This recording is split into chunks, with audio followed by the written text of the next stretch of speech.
Hi, today's video is mental health, my story. And this is a video of how I've coped over the last 15 years. So make sure you stick around till the very end because there's very important things here which I need to share with you. And even if this video may not benefit you now, it may benefit you in the future, or you may know somebody who's going through what I'm going through, and you could divert them to this video as a way of helping them, a collective way of joining, almost going through the same experience and feeling comfort that you're not alone. So stick around. Also, make sure you like, subscribe, leave comments. I want comments. I'm not getting any comments from nobody. Don't be shy. Just leave the comments and I'll respond to all your comments, and that is a promise. So okay, let's go for it. So 2 dates, June 2004 and December 2004, eternally etched in my mind and my heart. 2004 was when our second child was born. Lovely baby girl. That was June. Wife was off work at the time, I was working. So now we never had one child, we had 2 children. Very close in age, 2.5 years between the two. I would go to work and come back, and my wife, would be saying, Dee, I just can't cope. I just can't cope. And I would reassure her, and I wasn't one of those fathers that just kicked his shoes off, put his feet in front of the fire. I did my duties. I changed nappies. I did the bottles. I made the formula.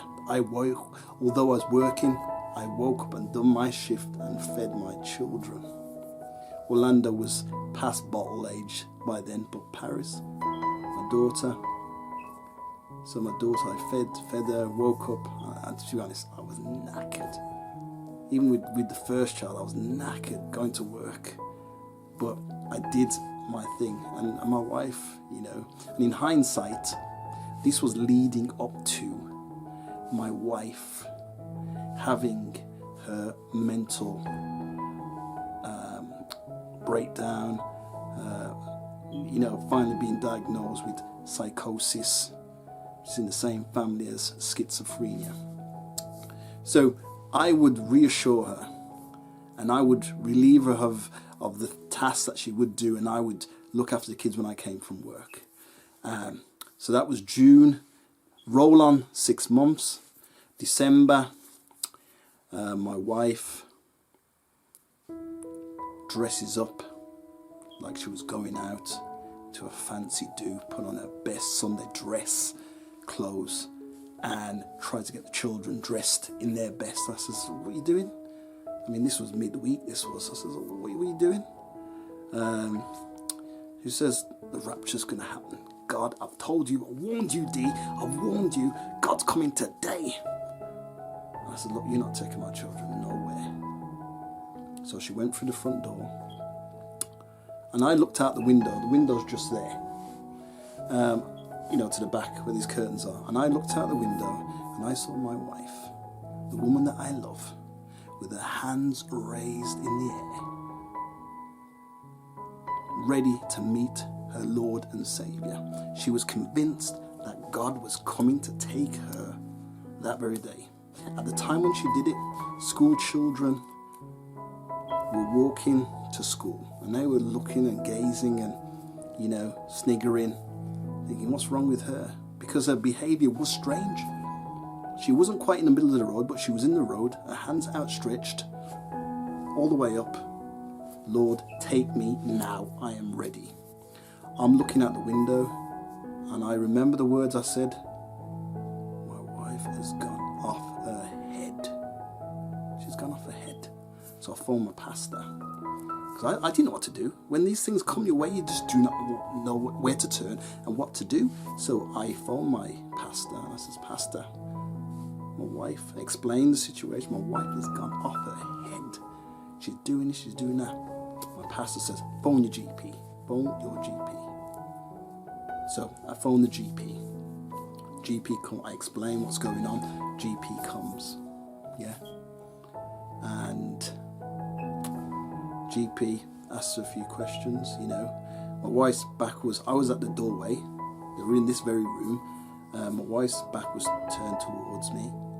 And the doctor, I could see his face, and he was asking her certain questions, and she was responding, you know, and her answers were just crazy, for want of a better word, you know, strange, crazy answers, you know, just in her own zone, own world, and I could just see him shaking his head. He knew there was a problem. So what I didn't realise was if someone in your family or someone's having a mental episode, a mental breakdown, you can't just, you know, go directly to the mental health services. You've got to go through your GP. We're in the UK, I don't know how it is in other countries, but so he contacted the mental health people, NHS mental health services, and they came, they asked their questions, assessed, and then they gave her a sedative and a medication called olanzapine. Now, over the years, we're talking 15 years, my wife has been through many different medications, trying this, trying that, had side effects, complaining of head pains, but olanzapine was her first one. And to be honest, it's the only one I remember its name. And the sedative and the olanzapine knocked her out. She was sleeping, snoring, you know. And when she woke, I'm not sure when she woke, but in the coming days, as the medication set in, she was back to normal. It was like a blip. She was back to normal, and I said, I've got my wife back. Because you've got to understand, I've just experienced and witnessed something which I've never seen. My wife acting in a strange way. Wow, I didn't know where to turn. So now, she's back to normal. It was like a blip. I couldn't understand it.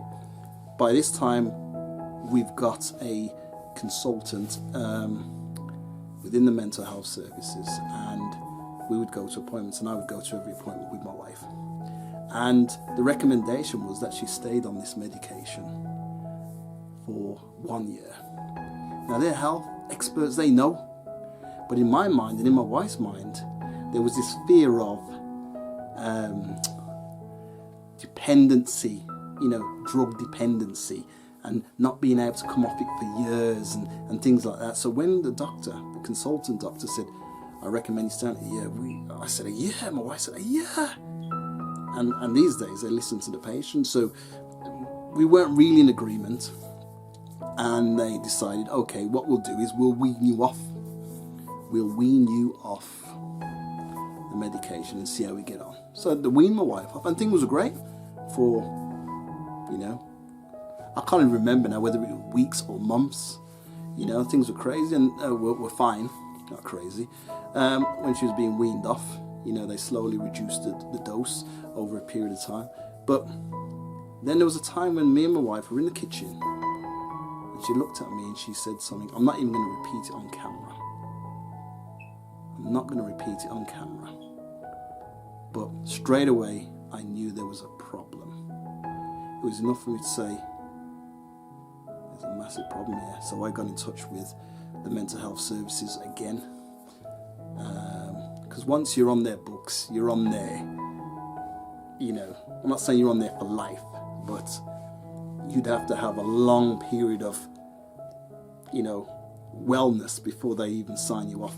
So I phoned them up and I said, look, this is the situation. They came back and rightfully so, they put it back on the olanzapine, which was the medication which worked the first time, but it didn't work this time. So they upped the dose, but it didn't work the same way as it did the last time. The last time it flipped her back, it was like a reset, and it flicked her back and she was fine. But this time it didn't work. They upped the dose, but it was never the same. You know, the voices that my wife hears now were a lot less. She had a break, because psychosis, schizophrenia, they hear voices, you know, and they have the potential to carry out what those voices tell them. So it is a serious mental illness which my wife's got. But I do love my wife. So it didn't work, but they kept her on it. The problem with olanzapine is, and a problem with a lot of medications, there are side effects. And sometimes the benefits definitely outweigh the side effects, you know. But with olanzapine, it greatly increases your appetite. So unless you eat healthy and, you know, foods which do not contain loads of calories, you're going to put on a lot of weight. My wife ballooned up massive. She went from a size 14 to a 22, bigger than my mom. Size 22, she's massive. The clothes that she used to wear, she didn't give them away, but those were of no use to her anymore. She had to buy massive clothes, you know. But with the medication, with all the medication she's had over the years, she's always complained of head pains. And you could see that the medical professionals didn't really believe, or thought, well, if you don't take these medications, what else is there? They kept swapping her medication, trying to get that balance of, you know, reduced side effects, but also trying to get her back to normal, a functioning human being who could, you know, cope and even get a job if that was what she wanted. But as I said, it's been 15 years, you know, and I tell you what, when I first got married, when I think about the situation, my wife doesn't live with me anymore because of a particular incident. I don't need to go into detail, but she doesn't live with us now. And when I drop my wife off to her flat, because she does visit, and I take her back, to be honest, she's seriously keen to get back to her flat. In her eyes, this is not her home anymore. Her flat is her home, and she misses it greatly when she's not there.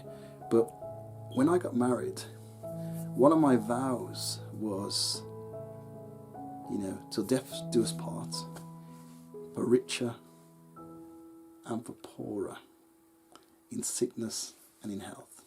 Now the richer, I don't know what that is. I know the poorer, I don't know the richer yet. But the sickness in health, in my mind, as I said those vows, because I am true to my vow. I'm still married to my wife, and I'm not divorcing her, so I'm putting it on camera. I am not divorcing her. If we were to divorce, it would not be on my part. But when it came to that vow, in my mind and my heart, I was prepared for old age sicknesses. You know, arthritis, you know, the old age illnesses where, you know, your body's wearing down. I was prepared for all that. But not mental illness.